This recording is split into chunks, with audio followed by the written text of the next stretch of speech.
हरे कृष्णा। ओम अज्ञानतिमिरान्धस्य ज्ञानञ्जनशलाकया चक्षुरुन्मिलितं येन तस्मै श्रीगुरुवे नमः। नमः ओम विष्णुपदाय कृष्णापृष्ठाय भूतले श्रीमते भक्तिवेदांत स्वामिनिति नामिने। नमस्ते सरस्वते देवे गौरवाणी प्रचारिणे निर्विशेषा शून्यवादी पाश्चाता देशतारिणे। जय श्री कृष्ण चैतन्य प्रभु नित्यानंद श्री अद्वैता गदाधर श्रीवासादि गौर भक्त वृंद। हरे कृष्णा कृष्णा कृष्णा हरे हरे, हरे राम राम राम हरे हरे। हरे कृष्णा। तो सभी भक्तों का बहुत बहुत स्वागत है गीता में इजी क्लास में। और कल हम लोग चैप्टर 1 के 2 पोर्शन जो है वो कंप्लीट किए। मैंने कल बताया था कि चैप्टर 1 को हमने 4 सेक्शन में 4 पोर्शन में डिवाइड किया है। तो कोई बताना चाहेंगे कि कौन से 2 सेक्शन हमारे कंप्लीट हो गए हैं? उनका टाइटल क्या था? 4 सेक्शन मैंने बताए थे चैप्टर 1 के, और बोला था कि 2 आज कंप्लीट कर रहे हैं और 2 हम लोग कल करेंगे, यानी कि आज।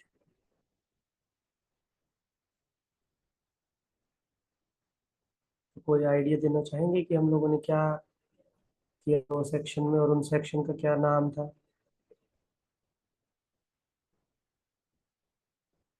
अगर आप लोग वीडियो ऑन करके क्लास को सुनेंगे तो आपका कंसंट्रेशन भी अच्छा होगा और क्लास में आप कनेक्ट कर पाएंगे कुछ पॉइंट और सीख पाएंगे। आप टाइमिंग तो अपना यूज़ कर ही रहे हैं भगवान की सेवा में।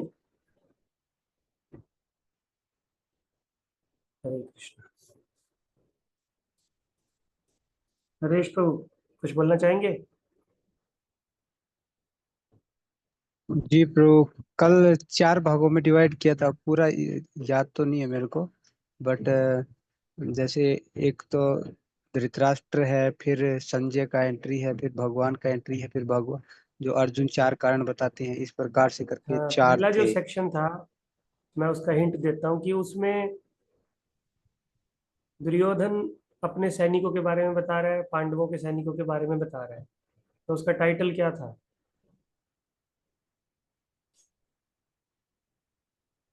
कहाँ पे खड़े थे दुर्योधन और सब लोग? युद्ध भूमि में न थे ना? हाँ, युद्ध भूमि। तो उसका टाइटल क्या था? युद्ध की तैयारी। पहला जो हाँ, सेक्शन युद्ध। था युद्ध के बारे में वर्णन था। उन्होंने कौन सा व्यू बनाया, उनके पास कितनी अक्षौणी सेना थी। 11 अक्षौणी कौरवों के पास थी और 7 अक्षौणी सेना पांडव लेके आए थे। ये हमने सब चर्चा किया था सेक्शन 1 में। फिर सेक्शन 2 में क्या था? और एक पॉइंट था। कौरवों कौरवों के नहीं, पांडवों के जीतने का अ, संकेत। हाँ, वेरी गुड। पांडवों के जीतने का संकेत, क्या क्या संकेत थे? कोई एक कि एक उनके पॉइंट बोलिए, कोशिश कि कीजिए। उनके साइड भगवान है, और हाँ, जन्म। एक पॉइंट, बहुत अच्छा। और कोई? Very good. उनके अर्जुन के रथ के ऊपर हनुमान जी बैठे थे। हाँ, उनके झंडे पे, किनके? अर्जुन के रथ के झंडे पे हनुमान जी थे, जो जीत का जी। प्रतीक थे, क्योंकि उन्होंने रामचंद्र जी को भी युद्ध में जीत दिलाई थी। और प्रभु जी वो धर्म के पक्ष में थे। हाँ जी, धर्म के पक्ष में थे वो। धर्म के पक्ष में थे। सिम्टम क्या थे? सिम्टम जो युद्ध भूमि में दिखाई दे रहे थे? शंख। पांडवों ने जब शंख बजाए तो वो शंखों की ध्वनि दिव्य लग रही थी, और उससे कौरवों के हृदय भयभीत हो रहे थे। तो एक ये सिम्टम था। और प्रभु जी एक ये भी था कि जो उनके पास रथ था, जो अग्निदेव ने दिया था। हाँ, उनके पास जो रथ था वो बहुत दिव्य रथ था। Very good. किसने और दिया था रथ वो? अग्निदेव ने। और गांडीव और धनुष भी, धनुष गांडी, या धनुष, रथ। Very good. हाँ, और धर्म था उनकी तरफ, भगवान थे।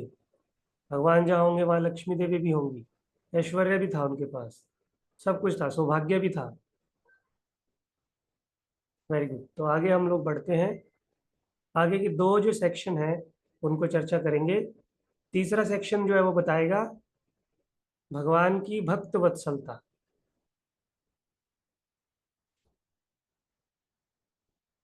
कि कैसे भगवान जो है अपने भक्तों की रक्षा करते हैं, कैसे भगवान अपने भक्तों के लिए कुछ भी कार्य करते हैं। तो ये तीसरा सेक्शन यहाँ से शुरू होगा, श्लोक संख्या 21 से। तो श्लोक संख्या 21 में अर्जुन बोलना शुरू करते हैं। अभी तक जो है वो संजय बोल रहे थे। धृतराष्ट्र ने पहला श्लोक बोला, संजय से पूछा, फिर संजय ने बोला कि दुर्योधन क्या कर रहे हैं, पांडव क्या कर रहे हैं।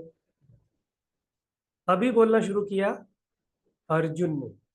और अर्जुन ने किससे बोलना शुरू किया? सबसे पहले भगवान कृष्ण से। भगवान कृष्ण को क्या बोला? सेनयोर उभयोर मध्ये रथम स्थापयामि अच्युत यावत् एता निरीक्षेऽहं योद्धुकामान् अवस्थितान् केर्मया सह योद्वयम् अस्मिन् रणे समुद्वने। तो अर्जुन भगवान को बोल रहे हैं, सेनयोर उभयोर मध्य, दोनों सेनाओं के बीच में मेरे रथ को ले चलो। हे अच्युत, मेरे रथ को दोनों सेनाओं के बीच में ले चलो। तो भगवान पूछ सकते हैं दोनों सेनाओं के बीच में क्या करोगे? तो अर्जुन बोल रहा है, यावत एतान निरीक्षेयम योद्धु कामान अवस्थितान, कि मैं वहां पे जाके निरीक्षण करना चाहता हूं कि कौन कौन युद्ध की इच्छा से प्रकट हुए हैं, यहाँ पे कौन कौन युद्ध करने यहाँ पे आए हैं, उपस्थित हैं। और मैं देखना चाहता हूं कि किन की बुद्धि मारी गई है जो दुर्योधन के अधर्म की तरफ खड़े हैं। अर्जुन ने भगवान को बोला, इसलिए मेरे रथ को दोनों सेनाओं के बीच में ले चलो। और यहाँ पे एक जो शब्द है अच्युत, अर्जुन ने भगवान का एक नाम बोला है अच्युत। अरे रात्रा लोकल तो मेट्रो बंद लगी।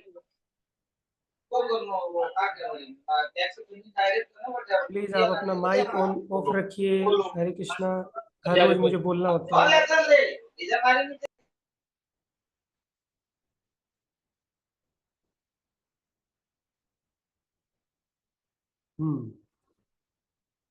तो अर्जुन ने बोला कि मेरे रथ को दोनों सेनाओं के बीच में ले चलो, और उन्होंने भगवान का एक नाम लिया, अच्युत।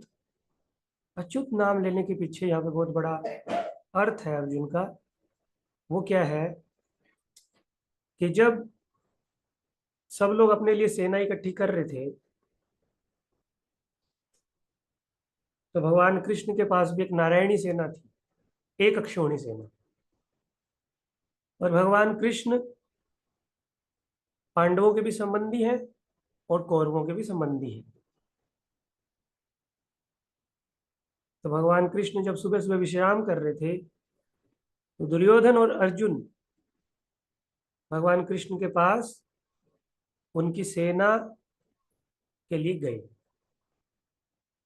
दुर्योधन जो है वो भगवान कृष्ण के पास सबसे पहले पहुंच गए और जाके उनके सर की तरफ, जैसे आप इस पिक्चर में देख रहे हैं, उनके सर की तरफ जाके बैठ गए। और अर्जुन जो है वो भगवान के चरणों की तरफ खड़े हो गए। तो जैसे ही भगवान उठे, तो भगवान की दृष्टि सबसे पहले अर्जुन पे पड़ी, और उन्होंने बोला, अर्जुन बताइए कैसे आना हुआ। तो जब उन्होंने देखा मुड़ के, तो साथ में दुर्योधन भी बैठे हैं। तो वो भी बोलने लगे, भैया दुर्योधन आप भी यहीं पे हैं, बताइए आज सुबह सुबह कैसे आना हुआ। तो दुर्योधन ने बोला कि मैं आपसे कुछ प्रार्थना करने आया हूँ, कुछ मांगने आया हूँ। तो भगवान ने बोला, ठीक है मैं आपकी भी प्रार्थना सुनूंगा, लेकिन पहले मैं अर्जुन की प्रार्थना सुन लेता हूँ, क्योंकि पहले जो है वो अर्जुन आया है। तो दुर्योधन बोला, नहीं नहीं, पहले अर्जुन कैसे आया है? पहले तो मैं बैठा हूँ, मैं तो सुबह से बैठा हूँ, सूर्य भी जब उदय नहीं हुआ था तब से बैठा हूँ। अर्जुन तो मेरे बाद आया, पूछ लो आप अर्जुन से। तो अर्जुन बोला हाँ हाँ भगवान, मैं तो आपसे बाद में आया हूँ, मैं तो दुर्योधन से बाद में आया हूँ। तो भगवान बोलने लगे ठीक है, बाद में आए, लेकिन मेरी दृष्टि तो सबसे पहले अर्जुन पे पड़ी है, इसलिए अर्जुन को मांगने दो सबसे पहले क्या मांगना है। और वैसे भी अर्जुन जो है वो तुमसे छोटा है। मैंने कल बताया था ना कि युधिष्ठिर महाराज सबसे बड़े थे कौरवों और पांडवों में, उसके बाद भीम और दुर्योधन सेम एज के थे, और अर्जुन दुर्योधन से छोटे थे। तो भगवान ने बोला कि अर्जुन जो है वो तुमसे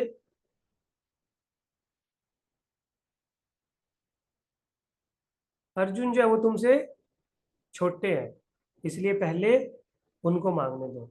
तो हम लोग अपने घरों में भी देखते हैं ना, जब दो छोटे बच्चे घर में जिद करते हैं माता पिता के सामने कि हमको ये वस्तु चाहिए, हमको वो वस्तु चाहिए, तो माता पिता क्या बोलते हैं, बड़े लड़के को बोलते हैं छोटे को लेने दो जो भी ले रहा है, तुम जिद मत करो, वो छोटा है, उसको अपनी इच्छा पूरी करने दो। तो भगवान भी सेम बात बोल रहे हैं दुर्योधन को कि तुम जिद मत करो, अर्जुन छोटा है, उसको पहले मांग ले दो क्या मांगना है। तो अर्जुन भगवान से प्रार्थना करके बोलते हैं कि भगवान, हम चाहते हैं कि आप हमारी तरफ आ जाओ युद्ध में। तो भगवान बोल रहे हैं कि लेकिन मैं तुमको एक बात बोल देता हूँ, मैंने और बलराम ने ये फैसला किया है कि हम इस युद्ध में किसी की तरफ से लड़ाई नहीं करेंगे, किसी की तरफ से युद्ध नहीं करेंगे, हम लोग न्यूट्रल रहेंगे। तो अर्जुन बोले ठीक है, लेकिन आप युद्ध मत करना, फिर भी आप हमारी तरफ आ जाओ और आप हमारी कुछ और सेवा, हमारी कुछ और हेल्प कर देना। तो भगवान बोले ठीक है, मैं एक निर्देश दे सकता हूँ, तुम्हारी सहायता कर सकता हूँ, युद्ध की नीति बता सकता हूँ, लेकिन मैं युद्ध नहीं लड़ूंगा, युद्ध में एक्टिवली पार्टिसिपेट नहीं करूंगा। तो अर्जुन बोले कोई बात नहीं भगवान, आप आ जाओ। तो दुर्योधन तो देख के बहुत खुश हो गया, अरे ये पागल है, ये तो राजा बनने के लायक नहीं है अर्जुन।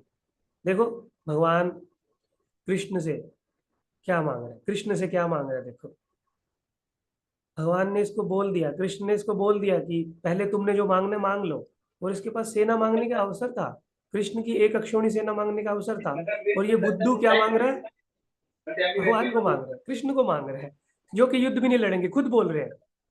तो दुर्योधन बोल रहा है ठीक है ठीक है, आप इसकी तरफ रहो, मेरे को अपनी सेना दे दो। तो अर्जुन इस इंसिडेंट को याद करके भगवान को बोल रहे हैं रथम स्थापया में अच्युत, कि भगवान आपके पास जब मैं और दुर्योधन मिलने गए थे तो उस समय आपने बोला था कि मैं आपकी सहायता करूंगा, और आपने हमारा सारथी बनना स्वीकार किया था। लेकिन सारथी बनने का अर्थ ये है नहीं है कि आप अपनी भगवान की स्थिति से नीचे गिर गए हो। मुझे याद है कि आप अच्युत हो, अच्युत मतलब जो अपनी स्थिति से कभी भी नहीं गिरता। लेकिन फिर भी अभी मैं रथ के ऊपर बैठा हूँ और आप रथ को चलाने वाले हैं, बीच बीच में मुझको आपको उपदेश देना पड़ेगा, कभी कभी आपको बोलना पड़ेगा रथ को इधर मोड़ो, रथ को उधर मोड़ो, और कभी कभी आवेश में आके हो सकता है मैं बोल ना पाऊँ और आपको पाँव भी लगाना पड़े। तो भगवान इन सब स्थिति में आप मुझको क्षमा करना, और मुझे ये बुद्धि देना कि मैं हमेशा याद रख सकूं कि आप मेरे सारथी होते हुए भी साक्षात भगवान कृष्ण हैं, आप अच्युत हैं, आप अपनी स्थिति से कभी भी नहीं गिरते। तो इसलिए अर्जुन यहाँ पे अच्युत शब्द का उपयोग कर रहे हैं। और क्या आदेश दे रहा है कि मेरे रथ को दोनों सेनाओं के बीच में ले चलो। तो फिर संजय इसी बात को धृतराष्ट्र को बताते हैं, क्या बोलते हैं, एव मुक्तो ऋषिकेशो गुडाकेशेन भारत सेनयोर उभयोर मध्य स्थापित्वा रथोत्तमम। तो संजय ने धृतराष्ट्र को बताया कि इस प्रकार गुडाकेश, अर्जुन का एक नाम है गुडाकेश, गुडाकेश के कहने से ऋषिकेश ने यानी भगवान कृष्ण ने उस उत्तम रथ को, जो साक्षात अग्निदेव द्वारा उनको दिया गया था, सफेद 4 घोड़ों से जुता हुआ जो रथ था, उस उत्तम रथ को 2 सेनाओं के मध्य में लाके रख दिया। तो ये संजय अब धृतराष्ट्र को बता रहे। और यहाँ पे भगवान का एक नाम आया ऋषिकेश और अर्जुन का एक नाम आया गुडाकेश। तो गुडाकेश अर्जुन का कैसे नाम पड़ा, जब एक बार अर्जुन गुरुकुल में रहते थे तो गुरुकुल में रहते रहते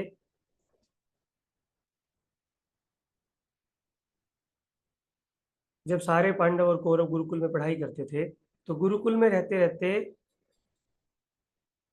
एक बार गुरुकुल का दीप जो है वो बुझ गया, किसी ने उसमें तेल डालना भूल गया, तो दीपक बुझ गए, सारे गुरुकुल के दीपक बुझ गए। और दीपक बुझ गए तो सारे जो है वो चारों तरफ अंधेरा हो गया। और उसी समय अर्जुन जो है वो शाम को कुछ प्रसाद पा रहे थे। तो जैसे चारों तरफ अंधेरा हुआ दीपक बुझने से, अर्जुन ने देखा कि उनका हाथ सही से प्रसाद की प्लेट में जा रहा है और प्रसाद को उठा रहा है, और सही से उनका मुंह हाथ जो है वो मुंह में जा रहा है, और वो अच्छे से प्रसाद को खा पा रहे हैं। तो अर्जुन के मन में एक विचार आया कि जब इतनी घोर रात्रि में, इतने अंधेरे में मैं अपने शरीर का निर्वाह कर पा रहा हूँ,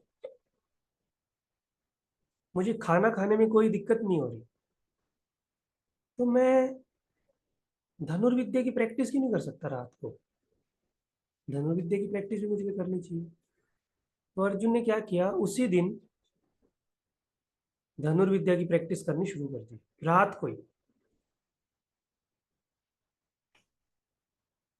एक रात, दो रात, बहुत सारी रातें बीत गई, और अर्जुन पहले कुछ समय रात को प्रैक्टिस करते थे, फिर आके सो जाते थे, फिर उन्होंने अपना समय धीरे धीरे बढ़ा दिया, और फिर करते करते अर्जुन पूरी रात धनुष बाण से प्रैक्टिस करते थे। जो भी उनके गुरुजी उनको दिन में शिक्षा देते थे उसकी वो प्रैक्टिस करते थे रात को। और करते करते करते एक दिन ऐसा आ गया कि अर्जुन पूरी रात नहीं सोए, फिर अगले दिन भी पूरी रात नहीं सोए, फिर अगली रात को भी नहीं सोए। ऐसे करते करते बहुत सारी रातें बीत गई, जब अर्जुन को रात को नींद आना ही बंद हो गया, और वो अपनी नींद पे विजय प्राप्त कर ली। तो इसलिए उनका नाम पड़ गया गुडाकेश। इसलिए अर्जुन के पास इतनी शक्ति थी कि वो रात्रि के समय भी एग्जैक्ट तीरंदाजी कर सकते थे, एग्जैक्ट निशाना लगा सकते थे जहां पे भी चाहे। इसलिए उनका नाम यहाँ पे गुडाकेश बोला गया। ये महाभारत में दृष्टांत है। उसके बाद जैसे ही भगवान को अर्जुन ने बोला कि मेरे रथ को सेनाओं के बीच में ले चलो, तो रथ को भगवान ने कहाँ पे खड़ा कर लिया, जाके भीष्म और द्रोण के सामने। अब यहाँ पे एक प्रश्न है, आप स्क्रीन पे देख पा रहे होगे। मेरा प्रश्न आपसे ये है कि भगवान भीष्म और द्रोण के सामने क्यों खड़ा किया, दुर्योधन के सामने क्यों नहीं किया, शकुनी के सामने क्यों नहीं किया, कर्ण के सामने क्यों नहीं किया, कौरवों के इतने सारे राज्य राजा थे उनके सामने क्यों नहीं किया, इतने सारे रथी थे, महारथी थे, उनके सामने क्यों नहीं किया? रथ को पूरा पार्किंग किया भीष्म और द्रोण के सामने। तो इसके पीछे भगवान की क्या योजना थी? आपको क्या लगता है? ट्राई कीजिए, इसका उत्तर देने की कोशिश कीजिए। हरे कृष्ण प्रभु। हम्म अ, ताकि भगवान भगवत गीता का ज्ञान दे सके और अर्जुन अ, मतलब भटक जाए, भगवान विचलित भगवत हो गीता जाए। ज्ञान तो कर्ण के सामने भी दे सकते थे।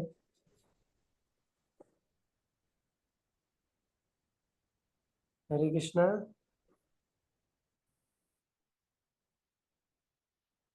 कृष्ण जी उनको दुविधा में डालना चाहते थे, एक तरफ उनके दादाजी थे और एक तरफ उनके गुरु थे, ताकि उनके अगेंस्ट उनको लड़ना था। तो उससे उनकी दुविधा जागती, तो फिर वो फिर गीता का पूरा ज्ञान वो देते आगे, वो दुविधा हाँ हटाने के लिए। हाँ, भगवान को अर्जुन को इल्यूजन में डालना था, जी। भ्रमित करना था अर्जुन को। और वो भ्रमित होते, वो जब सबसे क्लोज लोगों को अपने सामने देखते, और सबसे क्लोज उनके कौन थे? गुरु द्रोण, जिनको वो सबसे आइडियल गुरु मानते थे, और भीष्म पितामह, जिनको वो अपना बहुत आइडियल और उनके हर सुख दुख में उनका साथ देने वाला एक व्यक्तित्व अगर कोई था हस्तिनापुर में, तो वो कौन थे? भीष्म पितामह। तो भीष्म पितामह और द्रोण के प्रति अर्जुन का एक अलग स्नेह था।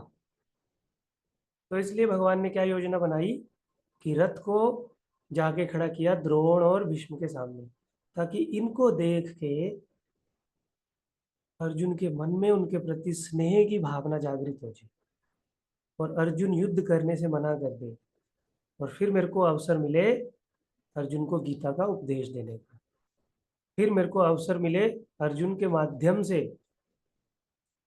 पूरे विश्व को गीता का संदेश देने का। इसलिए भगवान ने रथ को जाके खड़ा कर दिया भीष्म और द्रोण के सामने। और भगवान क्या बोलते हैं 26वें श्लोक में?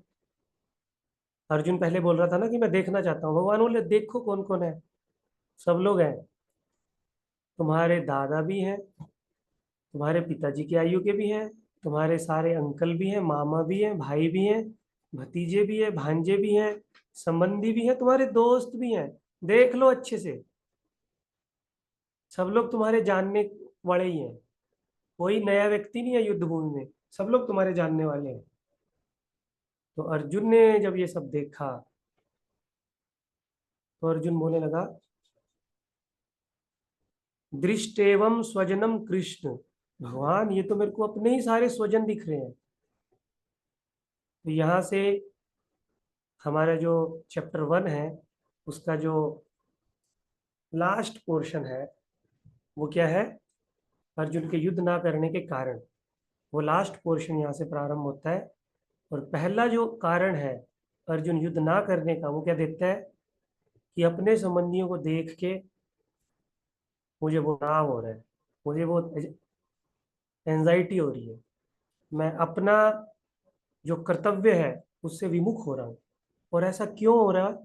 क्योंकि जब मैं अपने संबंधियों को देख रहा हूँ ना तो पर्सनली मेरे हृदय में उनके प्रति करुणा जागृत हो रही है।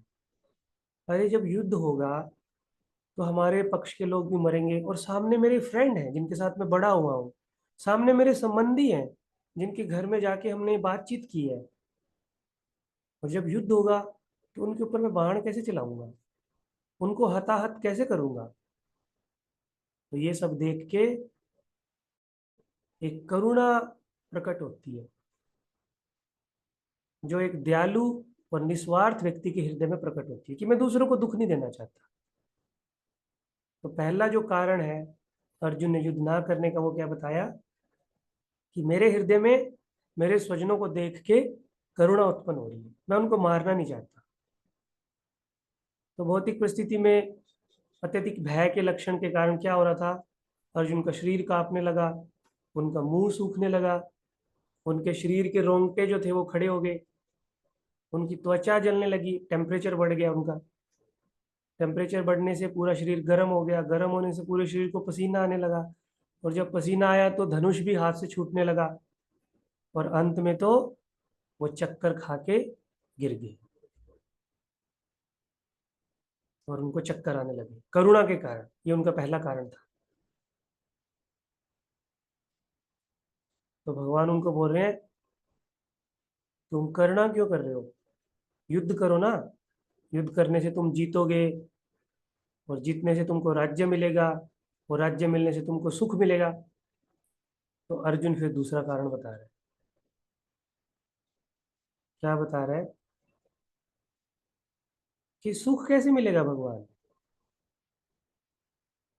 जिनके लिए हम युद्ध कर रहे हैं वही युद्ध भूमि में नहीं रहेंगे।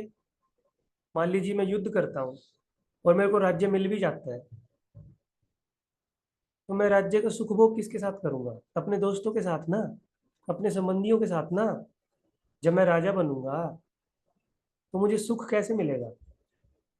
जब सब लोग मेरे साथ होंगे।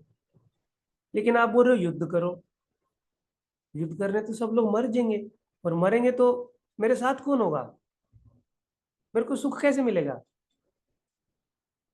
इसलिए भगवान ऐसा युद्ध मेरे को नहीं करना, ना ही मेरे को ऐसा युद्ध जीतना है। युद्ध जीत के मेरे को राज्य भी नहीं चाहिए और ऐसा अकेलेपन वाला सुख भी नहीं चाहिए। सुख तो होता है सारे संबंधियों के साथ में, हमारे कोई संबंधी तो रहेंगे नहीं जीवित, और आप बोल रहे हो अर्जुन युद्ध करो सुखी हो जाओ। नहीं नहीं नहीं भगवान, मैं युद्ध नहीं करूंगा। तो दूसरा कारण जो है अर्जुन ने क्या बताया कि युद्ध करने में कोई सुख नहीं है। जिन लोगों के लिए हम युद्ध कर रहे हैं वही युद्ध भूमि में खड़े हैं, राज्य का आनंद मैं कैसे लूंगा, किसके साथ लूंगा? तो दो जो पहले कारण बताए अर्जुन ने, वो बताए अपने पर्सनल कारण। उनके हृदय में करुणा है और वो अपने सुख के बारे में सोच रहे हैं। तो अर्जुन भी बहुत विद्वान व्यक्ति था, उनको पता था कि मैं किसके बात कर रहा हूँ। तो फिर उसमें लगा कि पर्सनल कारण बताने से तो बात नहीं बनेगी, तो फिर एक कारण और अर्जुन लेके आए, पापेव वाश्य समान, कि भगवान हम जो ये युद्ध कर रहे हैं, हे केशव हम जो ये युद्ध कर रहे हैं ना, इस युद्ध करने में तो ऐसा दिखाई दे रहा है कि हम लोभ कर रहे हैं, राज्य का लोभ कर रहे हैं, और राज्य के लोभ के लिए लोगों को मारने पे आतुर हो गए हैं। तो अगर हम लोगों को मारेंगे तो हमको पाप लगेगा भगवान। शास्त्रों में ऐसे लिखा है केशव कि कोई अपने लोभ, अपने अहंकार, अपनी इंद्रिय तृप्ति के लिए, अपने सुख के लिए किसी को मारता है तो उसको पाप लगता है। क्योंकि भगवान ने पिछले श्लोक में बोला था कि अर्जुन तुमको सुख मिलेगा इसलिए युद्ध करो। तो अर्जुन उसी बात को पकड़ के क्या बोलता है, भगवान ऐसा सुख नहीं चाहिए, ऐसे सुख में तो पाप लगेगा, अपने संबंधियों को कोई मारता थोड़ी है। तो भगवान बोले संबंधी नहीं है वो तुम्हारे, वो आताताई है। तो अर्जुन पूछता है आताताई कैसे होते हैं, वो कौन होते हैं आताताई? तो प्रभुपाद जी तात्पर्य में लिख रहे हैं कि 6 प्रकार के आताताई होते हैं, जो किसी को विष देते हैं, किसी के घर में आग लगा देते हैं, किसी की भूमि का हरण कर लेते हैं, किसी हथियार से आक्रमण करते हैं, धन लूट लेते हैं, किसी स्त्री का अपहरण करते हैं या उसके डिसरिस्पेक्ट करते हैं, उसको अपमानित करते हैं। तो ये जो 6 प्रकार के काम अगर कोई करता है तो वो आताताई होते हैं। इसलिए हे अर्जुन ये तुम्हारे संबंधी नहीं है, ये तो टेररिस्ट हैं, आतंकवादी हैं। तो इन्होंने सारे आतंकवादी वाले काम किए। संस्कृत में टेररिस्ट को आताताई बोलते हैं। तो भगवान ने एक एक चीज उनको याद दिलाई। याद है इन्होंने भीम को बचपन में विष दिया था? तो अर्जुन बोला हाँ विष तो दिया था। याद है जब तुम पांचों पांडव और अपनी माँ दूसरे राज्य में इन्होंने भेजे थे और एक घर में रहने के लिए इन्होंने आपको बोला था, और उस घर में विदुर की कृपा से आप बच गए थे? ये तो आपको जिंदा जलाना चाहते थे। और याद है युद्ध होने से पहले मैं संधि का प्रस्ताव लेके गया था, और दुर्योधन ने क्या बोला था कि पूरी की पूरी जमीन पे मेरा अधिकार है, इनको सुई की नोक जितनी जमीन भी नहीं दूंगा। उन्होंने तुम्हें भाई को विष दिया, तुम्हारे भाइयों को और तुम्हारी माता को मारने का षड्यंत्र किया, तुम्हारे भाइयों से तुम्हारी जमीन भी छीन ली। तो अर्जुन बोलता है ये सब तो ठीक है, लेकिन उन्होंने आक्रमण तो नहीं किया हमारे ऊपर। भगवान बोलते क्यों नहीं किया आक्रमण? विराट राज्य में जब तुम रह रहे थे अज्ञातवास में, तो जब संदेह हुआ दुर्योधन को तो उन्होंने शस्त्रों से भी तुम्हारे ऊपर आक्रमण किया था। और जब शकुनी को बुलाया तुम्हारा सारा धन भी लूट लिया। और द्रौपदी के साथ क्या हुआ वो तुम कैसे भूल सकते हो? तो इसलिए युद्ध करो, इनको मारो, ये लोग आतताई हैं, इनको मारने से तुमको कोई पाप नहीं लगेगा। लेकिन फिर अर्जुन भी बहुत बुद्धिमान है। अर्जुन फिर अपना लास्ट रीजन बताता है, और क्या बोलते हैं कि ठीक है इन्होंने सब कुछ हमारा ले लिया, लेकिन है तो ये हमारे अपने ही, इनको छोड़ देते हैं भगवान, क्योंकि इनको मारने से हमारे जो तीसरा कारण जो बताया पाप का भय, कि हमको नरक में जाना पड़ेगा। और यहाँ पे प्रभुपाद जी एक और बात बोल रहे हैं, धर्म शास्त्र और नीति शास्त्र की बात बोल रहे हैं। नीति शास्त्र क्या कहता है कि अगर आपका किसी ने अपमान किया है तो आप अगर पलट के उसका अपमान करते हो तो इसमें कोई गलती नहीं। लेकिन धर्मशास्त्र क्या कहता है कि आपका कोई अपमान करता है और अगर आप सर्वश्रेष्ठ व्यक्ति हैं, अगर आप उस व्यक्ति से चेतना में उन्नत व्यक्ति हैं, तो आप उसको सहन करते हैं, बदले में उसका कोई अपमान नहीं करते। ये धर्मशास्त्र का विचार है। तो अर्जुन क्या बोल रहा है कि नीति शास्त्र कहता है कि उन्होंने हमारे साथ सब कुछ गलत किया, लेकिन मैं धर्मशास्त्र को फॉलो करूंगा, मैं उनको माफ करूंगा। देखो अर्जुन जो है वो शास्त्रों से लॉजिक दे रहा है भगवान को कि मैं सर्वश्रेष्ठ व्यक्ति बनूंगा। कोई बात नहीं, उन्होंने हमारे ऊपर आक्रमण भी किया, उन्होंने हमारे भाई को मारने की योजना बनाई है, विष भी दिया है मेरे भाई को, लेकिन कोई बात नहीं भगवान, मैं उनको क्षमा करूंगा, मैं धर्मशास्त्र को फॉलो करूंगा। क्योंकि धर्मशास्त्र किसी की भी हत्या की अनुमति नहीं देता। वो बोलता है कि अगर कोई व्यक्ति सहन कर सकता है और उच्च चेतना का व्यक्ति है तो उसको दूसरे को क्षमा दान देनी चाहिए। साधुओं को इस तरह की प्रैक्टिस कराई जाती है कि अगर कोई आपका अपमान भी करता है तो उसको भी सहन करना है, उसको भी भगवान की कृपा मानना है। लेकिन आपके सामने अगर कोई किसी दूसरे साधु का निंदा करता है तो उसको सहन नहीं करना।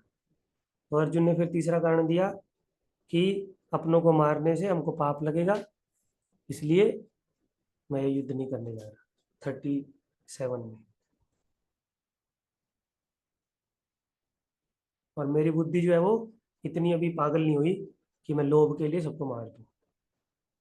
और फिर चौथा और अंतिम कारण बताते हैं, कुल क्षय प्रणशंति कुल धर्म सनातना धर्मे नष्ट कुल कृत सनम अधर्म अभिभावत। कि आप बोल रहे हो सबको मार दो, सबको मार देंगे तो पीछे कौन रह जाएंगे? केवल स्त्रियां और बच्चे, बूढ़े लोग और समझदार लोग तो सारे युद्ध में मारे जाएंगे। तो उन बच्चों को शिक्षा कौन देगा? उन बच्चों को धर्म का पालन करने की शिक्षा कौन देगा? स्त्रियों की कौन रक्षा करेगा? ना हम स्त्रियों की रक्षा कर पाएंगे इनको मारने के बाद, ना ही बच्चों को शिक्षा दे पाएंगे। तो हमारा कुल जो है वो पूरा का पूरा नष्ट हो जाएगा, उसका धर्म पूरा नष्ट हो जाएगा। हमारा जो जाति धर्म पीढ़ियों पीढ़ियों से हमारे कुलों से जो परंपरा चली आ रही है, उस परंपरा को कोई बताने वाला ही नहीं रहेगा, सारी परंपरा नष्ट हो जाएगी। तो इसलिए भगवान आप मेरे से इतना बड़ा पाप मत कराओ। तो हम लोग देखते हैं संसार में जो भी संयुक्त परिवार होते हैं, उन परिवारों में बच्चे जो हैं बहुत सारे गुण जो है वो अपने दादा दादी से सीखते हैं। मैं भी बचपन में अगर किसी सत्संग में, किसी कार्यक्रम में, किसी आध्यात्मिक कार्यक्रम में जाता था तो उसके पीछे भी मेरी दादी जी का ही हाथ है।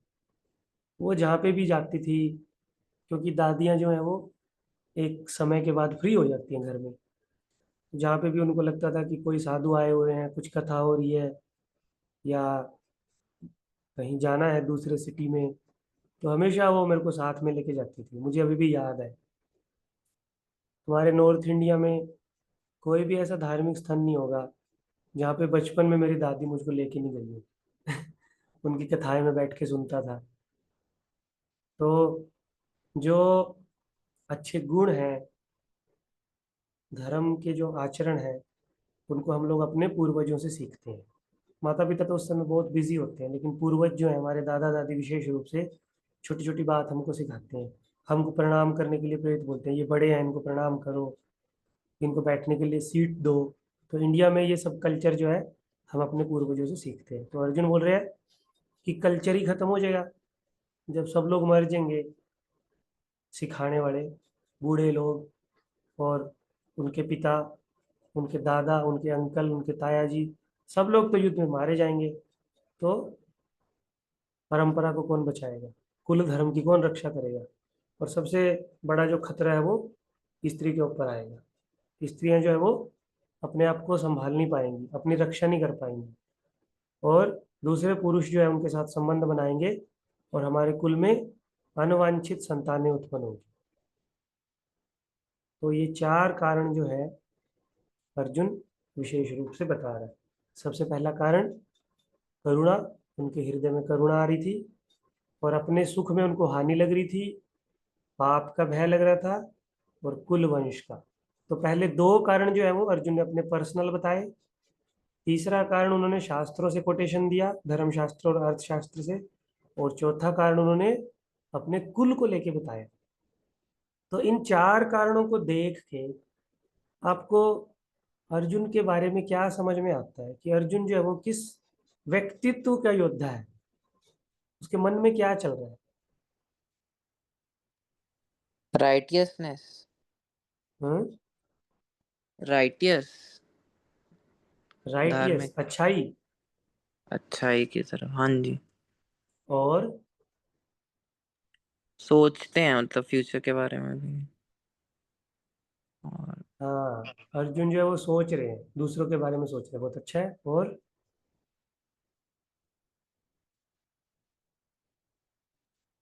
तो ये जो भी उनको डाउट है ना, वो पूछ रहे हैं कि, और अपना जो उनको एक्सक्यूज है, मतलब उन्हें क्या गलत लग रहा है कि युद्ध नहीं करना चाहिए, तो प्रॉपर एक्सप्लेनेशन दे रहे हैं कि क्यों मुझे युद्ध नहीं करना चाहिए, मतलब बिल्कुल हाँ एकदम हाँ, प्रैक्टिकल। वो बात तो ठीक है, लेकिन मेरा प्रश्न ये है कि अर्जुन के ये कारण जो है, 4 कारण, इन 4 कारणों को देख के आपको क्या समझ में आ रहा है कि अर्जुन का नेचर कैसा है? प्रभु जी साधु बहुत टाइप। हम्बल, करुणामयी हम नेचर एक है। हम्बल करके है, बोलिए, एक करके। कंपैशनेट। इंदुलेखा माता जी आप बोलिए, हो सके तो वीडियो ऑन करके बोलिए। प्रभु जी बहुत ही करुणामय नेचर है, इट मीन्स अर्जुन का, मतलब कि करुणामयी, वेरी गुड। पार्थ प्रभु बोलिए। वही कंपैशनेट ही बोलना था मुझे भी। और मतलब सोचते हैं, हर चीज के पीछे एक रीजन है, जो कुछ भी है वो एक्सप्लेन कर पाते हैं कि क्यों वो चाहते हैं कि ना लड़े। वेल बस्ड है अपने, मतलब हर रीजन को लेके। Very good. और कोई? जी साधु टाइप। हरे कृष्णा प्रभु। साधु, साधु टाइप। साधुत्व है साधु। उनके अंदर। हाँ साधु। तो इन सारी बातों को देख के ये समझ में आता है कि अर्जुन जो है ना, वो एक देवी प्रकृति का व्यक्ति है, साधु प्रवृत्ति का व्यक्ति है। उसको दूसरों की चिंता है ना, उसको अपने कुल की चिंता है, उसको पाप ना लगने की चिंता है कि मेरे को पाप ना लगे।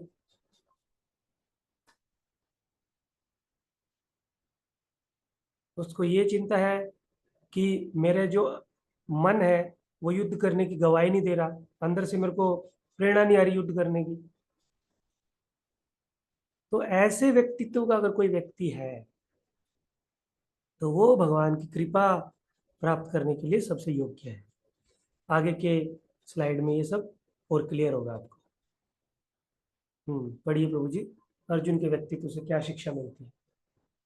जब कोई व्यक्ति अर्जुन द्वारा यहाँ दिखाए गए दृष्टिकोण या मनोवृत्ति को विकसित कर लेता है तो वह परमेश्वर या भगवान की सहायता प्राप्त करने के योग्य हो जाता है। जब व्यक्ति विनम्र होता है, जब वो दूसरों के बारे में चिंता करने की प्रवृत्ति रखता है, और जब उसका दृष्टिकोण समाज की भलाई के बारे में होता है, तो ऐसा व्यक्ति जो है वो परमेश्वर के बहुत प्रिय बन जाता है।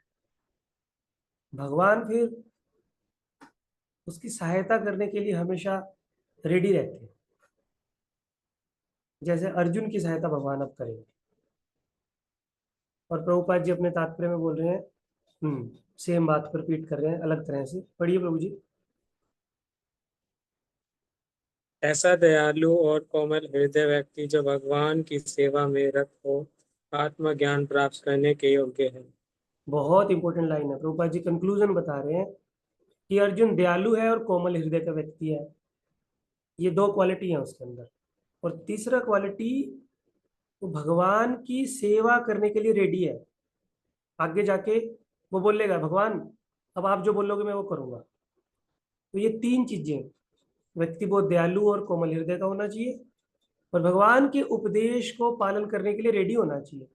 तो उसके हृदय में आत्मज्ञान अपने आप प्रकट हो जाता है। आत्मज्ञान प्राप्त करने के लिए वो व्यक्ति क्वालिफाई बन जाता है, और कोई उसको कुछ प्रयास नहीं करना। विनम्र होना है, कोमल हृदय का होना है, और भगवान के उपदेश को जो भगवान भगवत गीता में बोल रहे हैं उसको करने के लिए प्रयास करना है बस। तो हृदय में भगवान अपने आप आके उसके आत्मज्ञान देंगे। तो ये 4 कारण जो है ये हमने करे, और अर्जुन इन 4 कारणों को बोल के जो उसकी आइडेंटिटी थी, आइडेंटिटी क्राइसिस, जो मैंने ये शब्द पहले भी यूज किया था, अर्जुन अपनी आइडेंटिटी को भूल जाता है वो योद्धा, लेकिन वो योद्धा का काम करने से मना कर रहा है। इसको बोलते हैं आइडेंटिटी क्राइसिस। जैसे मैं इसका एक और उदाहरण देता हूँ। कोई व्यक्ति जो है, पिता है, अगर वो कुछ बच्चों का पिता है फैमिली में अपने, और वो अपने बच्चों के लिए बहुत मेहनत करता है, पूरा जीवन अपने बच्चों के लिए लगा देता है, लेकिन बाद में उसको सुनने में आता है कि उसके बच्चे बोल रहे हैं कि हमारे पिताजी ने हमारे लिए क्या किया, तो वो व्यक्ति पूरा परेशान हो जाता है और क्या बोलता है, अरे मैंने जीवन भर जो भी किया, इनको अभी तक भी समझ में नहीं आया मैंने क्या किया, तो मैं क्यों जीवित हूँ, मैं यहाँ पे क्यों लेबर की तरह काम कर रहा हूँ, मेरे बच्चों को, मेरी पत्नी को, मेरे काम की कोई वैल्यू नहीं है,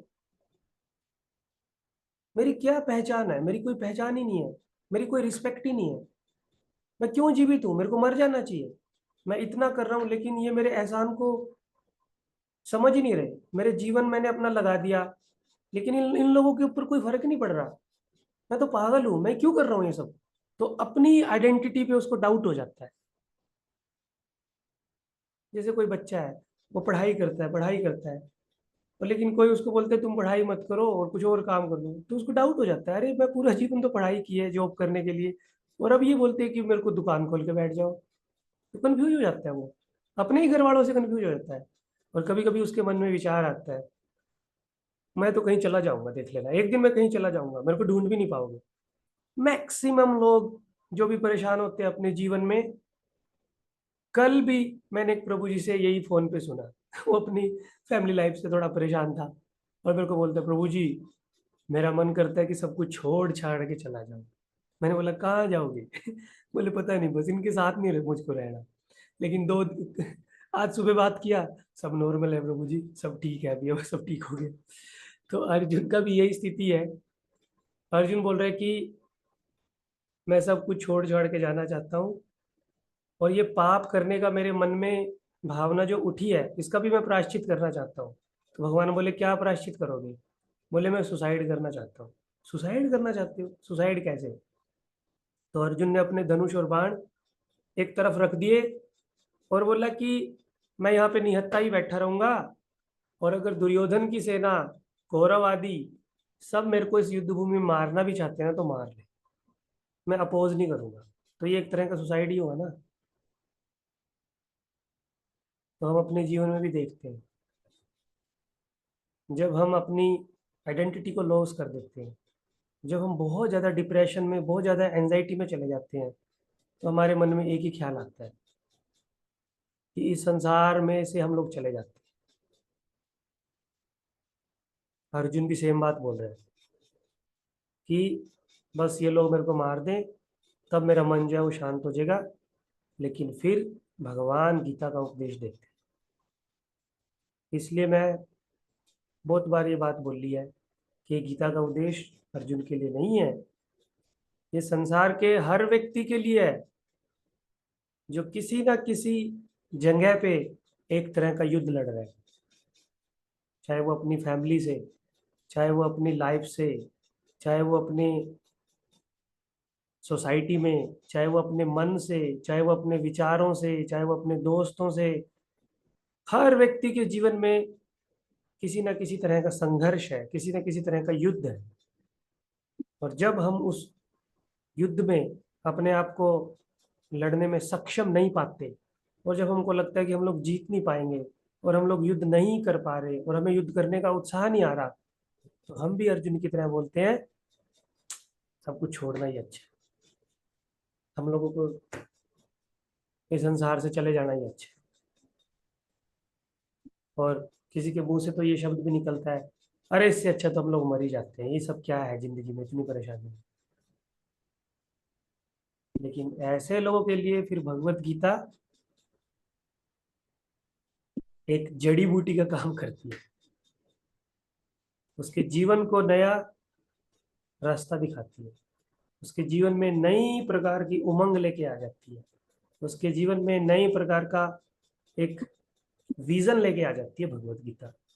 जैसे अर्जुन के लाइफ में भगवत गीता एक नया विजन लेके आए जब भगवान ने उनको बोलना शुरू किया। तो इसलिए भगवत गीता हमारे जीवन में सबके लिए उपयोगी है।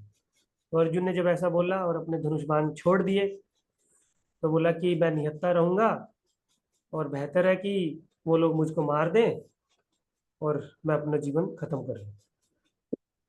और ये सब बोलने के बाद अर्जुन जो है वो शोक से बहुत व्यथित हो गया और धनुष बाण उसके हाथ से छूट गया और अपने माथे पे हाथ रख के वो रथ के ऊपर बैठ जाता है। संजय जो है वो धृतराष्ट्र को ये सब बात बता रहे हैं और धृतराष्ट्र ये सुन के बहुत प्रसन्न हो रहा है। धृतराष्ट्र को प्रसन्नता हो रही है, अरे ये तो बहुत अच्छा हुआ, अर्जुन ने युद्ध करने से मना कर दिया। संजय लगता है अब तो मेरे पुत्र जो है वो बहुत ही जल्दी युद्ध में बाकी बचे हुए पांडवों के संहार करके उनकी हत्या कर देंगे और मुझे बहुत प्रसन्नता होगी। लेकिन संजय जानता है कि भगवान वहां पे है और भगवान पूरी बाजी को पलट देंगे सेकंड चैप्टर में। तो हमने बताया था कि पहला जो हमारा चैप्टर है उसका टाइटल है अर्जुन विषाद योग, कि कैसे अर्जुन को जब विषाद हुआ और उस विषाद से वो भगवान से जुड़ जाएगा और भगवान को बोलेगा, भगवान अब मेरा सिर चकरा रहा है, मुझे कुछ समझ नहीं आ रहा, आप मेरे को बताओ। आप अब मेरे फ्रेंड नहीं हो, अब आप मेरे गुरु बन जाओ और मेरा मार्गदर्शन करना प्रारंभ कर। ये जो स्थिति अर्जुन की है, हमारी भी ऐसी ही स्थिति होती है। तो उस समय हमको भी भगवत गीता के मार्गदर्शन की और एक परमाणु गुरु की आवश्यकता होती है अपने जीवन को नया रास्ता दिखाने की। तो पहले चैप्टर से हमको ये शिक्षा मिलती है कि गीता के विद्यार्थी के क्या गुण होने चाहिए, जो अर्जुन में गुण है। और दूसरा, हमको दुर्योधन की तरह हमारे जीवन में जो भी घटित हो रहा है उसका दोष दूसरों पे नहीं डालना चाहिए, भगवान पे उसका दोष नहीं डालना चाहिए। और जब भी हमारे जीवन में द्वंद्व की स्थिति आ जाए, जैसे अर्जुन के जीवन में द्वंद्व की स्थिति आई, उसको दो रास्ते दिख रहे थे कि एक तरफ मेरा क्षत्रिय धर्म है युद्ध करना, दूसरा मेरा कुल धर्म है कुल की रक्षा करना, तो अब मेरे को क्या करना है। तो ऐसे द्वंद्व में अर्जुन भगवान के शरण लेते हैं। और जब भी हमारे जीवन में कोई नकारात्मक सिचुएशन आती है तो उसमें हमको हताश नहीं होना चाहिए, उसको अपॉर्चुनिटी समझना चाहिए भगवान से जुड़ने की। उससे उसे अपॉर्चुनिटी समझना चाहिए कि इससे हमारे जीवन में कोई हायर रास्ता जो है वो खुलेगा, इससे हमारे जीवन में कुछ नई चीज प्रकट होगी। और अर्जुन युद्ध भूमि में है और युद्ध भूमि में करोड़ों लोग लाखों लोग उनको देख रहे हैं और उनके पास गीता सुनने के लिए बहुत अच्छी मनोवृत्ति है। और वो आजकल के संसारी लोगों की तरह नहीं बोल रहा कि भगवान मेरे पास समय नहीं है, अभी तो मैं युद्ध करूंगा, बस उपदेश आप बाद में देना। जैसे संसार के लोग बोलते हैं कि गीता को समझने का समय किसके पास है, हम लोग बिजी इतना है, सुबह से शाम इतना जॉब है, इतना काम है, इतनी हमारी लाइफ जो है वो हेक्टिक है, गीता का समय कहाँ है। तो हम अर्जुन के जीवन से देख सकते हैं कि युद्ध भूमि में तो बहुत क्रूशियल टाइम होता है वहाँ पे भी अर्जुन जो है वो भगवान से भगवत गीता सुनेंगे। तो ये हम पहले चैप्टर से कुछ शिक्षाएं ले सकते हैं। और यहाँ पे मैंने पूरे चैप्टर का एक ओवरव्यू लिया है, आप इसका स्क्रीनशॉट ले लीजिए, आपको पूरा चैप्टर समझने में बहुत सहायता होगी। मैं रिवीजन करता हूँ एक बार।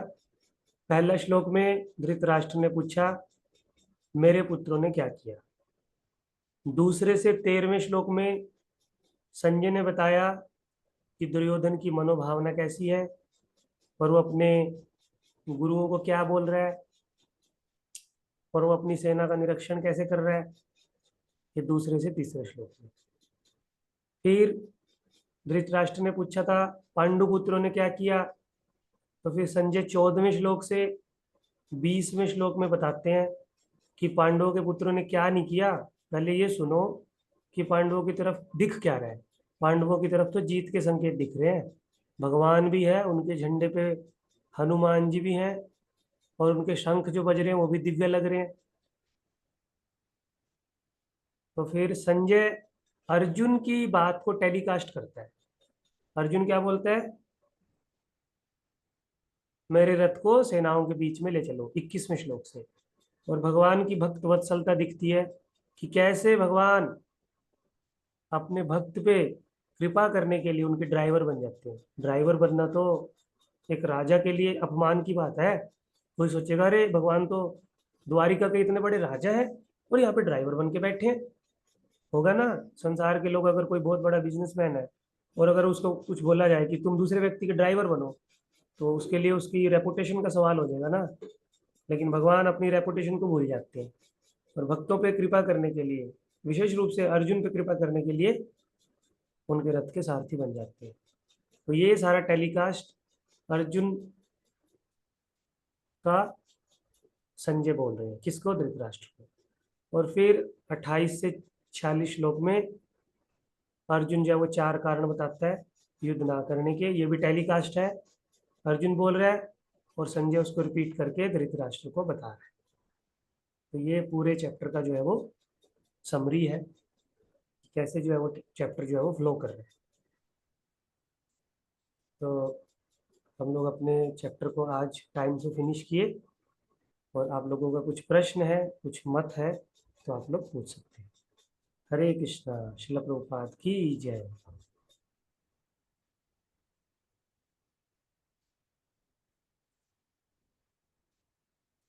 हाँ हरे कृष्णा, नरेश प्रभु बोलिए। ये प्रभु जो पढ़ा है उससे तो रिलेटेड नहीं है, पर कई दिनों से मैं जब कृष्ण लीला पढ़ता हूँ तो उसमें आता है कि जो दुर्योधन की बहन है उनका नाम लक्ष्मणा है, ऐसा करके। दुशाला करके मैंने सुना नहीं। और दूसरा कि जब दुशाला का अपहरण किया था भगवान कृष्ण के पुत्र ने, अच्छा। और फिर जब अपहरण किया उसके बाद जब बलराम जी उनको सबक सिखाए, हल से हस्तिनापुर को हिला दिए थे एक बार, तो फिर समझौता हो गया था आपस में। तो दुशला कौन थे फिर? ये मैं पहली बार नाम सुना है, दुशाला, दुसला। ठीक है, मैं इसको देखूंगा, महाभारत में लिखा हुआ है, हो सकता है कुछ टाइपिंग मिस्टेक भी हो सकता है। और ऐसा भी थोड़ा सुना है मैंने कि ये जो भगवान जो एक अक्षौहिणी सेना दिए थे दुर्योधन को, वो जब भगवान श्री कृष्ण के बेटे के साथ जब पारिवारिक संबंध स्थापित किए तब उनको दहेज में दिया था। तो ये वही अक्षौहिणी सेना थी या नहीं, लेकिन नारायणी से? महाभारत महाभारत में ऐसा लिखा है कि जब युद्ध हो रहा था तो ये दोनों रिक्वेस्ट करने आए थे, ये दृष्टांत तो कंफर्म है। तो अर्जुन ने भगवान को मांगा था और दुर्योधन ने सेना को मांगा था हेल्प करने के लिए, हेल्प करने के मेरा लिए कि मेरी हेल्प करो। मेरा सवाल यह है कि ये नारायणी सेना थी या फिर एक नॉर्मल सेना थी? नारायणी सेना थी, भगवान की सेना का नाम ही नारायणी सेना है। ठीक है। हाँ चंदन को। हरे कृष्णा। तो प्रभु जी मेरा ना प्रश्न ये था कि जैसे जब कल के क्लास से रिलेटेड है मेरा प्रश्न। तो जो जब चिरण का क्या कहते हैं, द्रौपदी का जब चिरण हो रहा था, तो उनके दुर्योधन में से एक भाई ने बोला था कि आप ये गलत कर रहे हो, कि हमारी माता समान है। तो एक्चुअली में तो उन्होंने सही बोला ना कि वो गलत कर रहे थे, तो उनको रोका। तो प्रभु जी तो बाकी सबने मतलब उनको एक्सेप्ट क्यों नहीं किया? मतलब जैसे कि हर एक बंदे को भगवान ने आजादी दे रखी है, फ्रीडम दे रखा है कि आपको जो मर्जी करना है करो। तो एक तरह से उन्होंने ये बोला ना कि भाई मैं इस चीज को एक्सेप्ट नहीं करता, मैं इसके खिलाफ अगेंस्ट हूँ। तो बाकी सब उनके ऊपर मतलब वो क्यों हो गए, मतलब भड़क हो गए? तो ये प्रश्न है। असुर है ना वो लोग, उनकी प्रवृत्ति असुरी प्रवृत्ति है ना, और वो चाहते हैं कि जैसा दुर्योधन बोल रहा है सब लोगों को दुर्योधन को फॉलो करना चाहिए। अगर कुछ लोग उनकी तरफ जाएंगे तो हमारी टीम कमजोर पड़ जाएगी। इसलिए उन्होंने बोला कि विकर्ण, लेकिन उन्होंने उनकी बात सुनी नहीं थी। विकर्ण ने बहुत रिक्वेस्ट की थी और विकर्ण को इस बात की लज्जा भी आई थी, लेकिन उन्होंने उनकी कोई बात नहीं सुनी। और भगवान ने उनके मन में ऐसी प्रेरणा दी थी और दूसरों के मन में ऐसी प्रेरणा नहीं दी थी। इसीलिए जब महाभारत का युद्ध हुआ ना, तो भीम सबको मार रहा था लास्ट में, तो विकर्ण को उन्होंने बहुत शांति से मारा। बाकी लोग को, सब लोगों को तो बहुत भगा भगा के मारा, बहुत तड़फा के मारा। लेकिन विकर्ण को बोला कि तुमने उस समय मेरी पत्नी के बारे में पॉजिटिव बोला था, तो तुमको मैं जानवरों की तरह नहीं मारता, तुमको एक योद्धा की तरह मारता हूँ। तो विकर्ण को फिर भीम ने ऐसे मारा था। और प्रभु जी, जैसे आज का जो आपने बताया, जो 6 गुण थे जो कि आसुरी प्रवृत्ति के थे, जो आपने बताया, आतताई। आतताई के, हाँ आतताई के। तो अगर वो चीज देखें तो वो तो हर जगह ही हो ही रहना अभी तो। मतलब जैसे आप मान के चलिए, आपने उससे रिलेटेड बताया कि किसी का धन अगर कोई चोरी करे तो भी आतताई है। तो फॉर एग्जाम्पल कि अब जैसे कोई बंदा काम करता है किसी के पास, और अगर उसकी कोई चीज ले ली जाए, मतलब उसके एक दिन की जो दिहाड़ी है वो किसी ने, मतलब जिसके पास उन्होंने काम किया वो मतलब रख ले, मतलब ना दे, तो वो क्या उनमें आएंगे कि नहीं आएंगे? नहीं, उसके लिए बहुत सारे कानून है ना, लेबर अच्छा। कोर्ट है। और अगर हमारे कोई प्रॉपर्टी पे कब्जा करता है तो उसके लिए, है ना, कानून है ना बहुत सारे। हम लोग पुलिस में एफआईआर कर सकते हैं। जो 6 ये इंसिडेंट है, अगर हम पे कोई अटैक करता है उसके लिए धाराएं हैं कानून में। तो इन 6 कामों के लिए सरकार ने प्रोविजन बना रखा है कि आप लोग उनके खिलाफ कुछ कंप्लेंट कर सकते तो मतलब प्रभु जी वो आतताई में ही आएंगे ना उनका? हैं। हाँ, आदत है भैया, ठीक। छोटे लेवल के। अच्छा, हाँ। मोहित प्रभु। हरे कृष्ण प्रभु। प्रभु, जैसे दयालु और कोमल हृदय वाले व्यक्ति की बात हुई, तो मतलब मैं इसको समझ नहीं पाया कि जो अर्जुन दया कर रहा था, क्योंकि भक्तों से सुना है कि जो अर्जुन दया कर रहा था वो दया वास्तव में ठीक नहीं थी। तो दयालु और कोमल हृदय वाला व्यक्ति मतलब वास्तव में क्या है? हाँ, बहुत अच्छा प्रश्न है। प्रभु जी देखो, इस संसार में ना, जब व्यक्ति भक्ति के बारे में नहीं जानता तो उसको संसार में बहुत एटिकेट से रहना चाहिए। और ऐसे एटिकेट से रहने से उस व्यक्ति को सब लोग बोलते हैं कि ये बहुत सभ्य व्यक्ति है, ये कभी झूठ नहीं बोलता, ये कभी किसी को दुखी नहीं करता। और बातों बातों में सब लोग उसको ये भी बोल देते हैं कभी कभी, अरे ये तो साधु है, तो गाय है, तो ये तो गाय है, तो साधु है। हालांकि उसने कोई भक्ति नहीं की कभी भी, लेकिन समाज में एक पॉजिटिव आचरण वो करता रहा, इसलिए सब लोग उसको बोलते हैं तो साधु है। तो जो भगवान को समझने का, भगवान की भक्ति को समझने का जो स्टेप है ना, वो यहीं से शुरू होता है, हमारे कर्म से। जब हम लोग अच्छे कर्म करते हैं ना, जब हम मनु संहिता के अनुसार अपने जीवन को जीते हैं ना, तो उन कर्मों को करने से हमारी बुद्धि प्योर होती है। और उस प्योर बुद्धि से हम भगवान के ज्ञान को समझ सकते हैं। और भगवान के ज्ञान को उस प्योर बुद्धि से समझ के हम लोग भगवान के शरणागत होके भगवान की सेवा कर सकते हैं, भगवान की भक्ति कर सकते हैं। तो जो स्टेप है वो कहाँ से शुरू हुआ? हमारी एक्टिविटी से। कोई व्यक्ति सारा दिन पाप कर रहा है, उसको आप भगवत गीता का ज्ञान दो, उसको समझ ही नहीं आएगा, क्योंकि उसकी बुद्धि में वो जाएगा ही नहीं। और कोई व्यक्ति ईमानदारी से अपना जीवन जी रहा है, दूसरों के ऊपर कृपालु है, दूसरे को किसी को हर्ट नहीं करता, उसको पता है ऐसे करने से उसको दुख होगा, उसके साथ आप कुछ आध्यात्मिक बात करो, वो उसको बहुत ध्यान से सुनेगा, उसका उसमें इंटरेस्ट आएगा, क्योंकि उसने अपने पॉजिटिव कर्मों से अपनी बुद्धि को शुद्ध कर लिया है। तो अर्जुन का जो ये दयालुपन है, अर्जुन की जो ये विनम्रता है, ये भगवत गीता को समझने के लिए एक प्रकार का बुद्धि का स्तर है। जब हम इस प्रकार के कार्य समाज में करते हैं तो हम लोग अपनी बुद्धि को उस स्तर पे ले जाते हैं जिस स्तर पे वो आध्यात्मिक विषय को समझ सकती है। इसलिए अपने कर्मों में हमें इन चीजों को पालन करना चाहिए, तभी हम भक्ति के स्टेप। अब एक तरफ तो एक व्यक्ति बड़ी बड़ी गीता की बात कर रहा है, बड़ा बड़ा ज्ञान कर रहा है, और दूसरी तरफ वो लोगों को दुखी कर रहा है, हमेशा उनको बुरा बोल रहा है और उनके साथ हिंसक हो रहा है हमेशा, तो कोई उसको भक्त बोलेगा? उसको बोलेगा ये तो नाटक कर रहे हैं। तो हिंदी में एक कहावत है ना, मुंह में राम बगल में छुरी, ना मुंह से वो भगवान की बात बोलेगा लेकिन बगल में छुरी है, जो भी उसके पास आएगा उसको नुकसान पहुंचाएगा। तो इसलिए सामाजिक जो एटिकेट है, जब उसको व्यक्ति फॉलो करता है ना, तब वो आध्यात्मिक उन्नति करता है। इसलिए अर्जुन के गुणों को यहाँ पे हमारे आचार्यों ने बताया है कि आप अगर भगवत गीता को समझना चाहते हैं, भगवत गीता के अच्छे स्टूडेंट बनना चाहते हैं, तो इन सामाजिक गुणों को हमें अपने जीवन में फॉलो करने का प्रयास करना चाहिए। प्रभु जी, उत्तर मिला?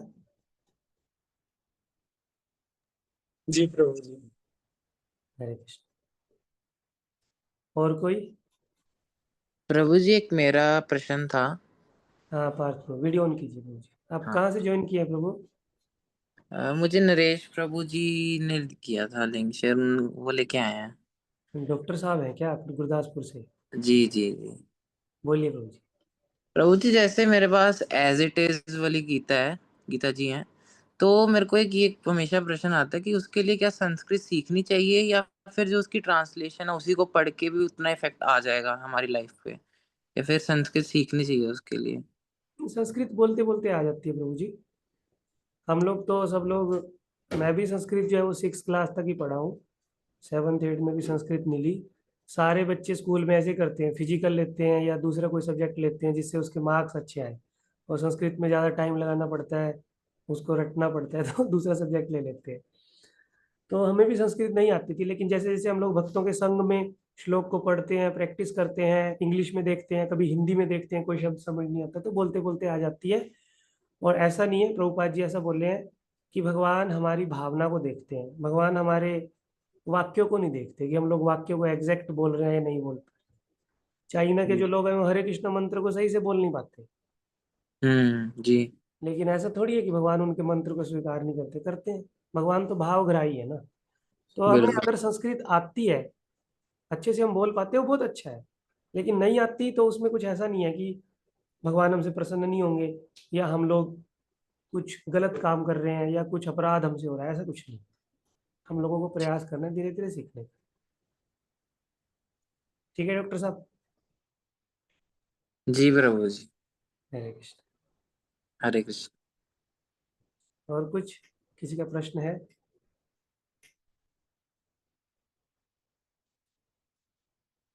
तो ठीक है प्रभु जी, नेक्स्ट वीक हम लोग, नरेश प्रभु आपका प्रश्न है कुछ, या पहले वाला ही हाथ उठा?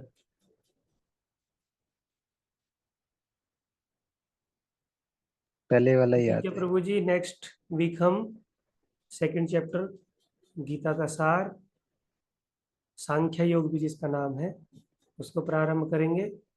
और अर्जुन के कुछ और उसमें कारण होंगे युद्ध ना करने के, और भगवान फिर उनको उपदेश देना शुरू करेंगे, डांटने से शुरू करेंगे। भगवान उनको उपदेश देंगे, पहले डांट के उनको डांटना शुरू करेंगे, फिर उपदेश देंगे।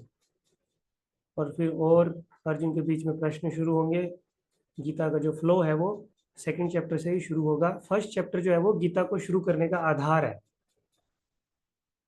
भगवान का जो आदेश है उसको शुरू करने का आधार है पहला चैप्टर।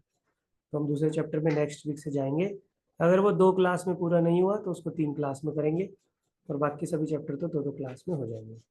और हमारे अक्षित प्रभु चैप्टर 1 और जो भूमिका है उस पर एक MCQ टेस्ट आपको देंगे, उसमें मल्टीपल चॉइस क्वेश्चन होंगे 15 से 18। आप अपने नॉलेज को और रिवाइव करने के लिए उन क्वेश्चनों के आंसर दे सकते हैं। और जो लोग रेगुलर हमारी क्लास में आएंगे और वो जो टेस्ट है उसको देंगे, तो हम लोग उनको लास्ट में जब पूरा कोर्स ख़त्म होगा बहुत अच्छा गिफ्ट भी कुछ देंगे हमारे मंदिर की तरफ से। तो आप लोग उन प्रश्नों के उत्तर दीजिए। हमारे अक्षित प्रभु जल्द ही उन दोनों क्विज को, भूमिका और चैप्टर 1, उसको जल्द ही हमारा जो ग्रुप है गीता में डीजी उसमें डालेंगे। हरे कृष्णा। श्रील प्रभुपाद की जय। भगवत वाणी श्रीमद् भगवत गीता की जय। निताई गौर प्रेमानंदे। हरि हरि बोल।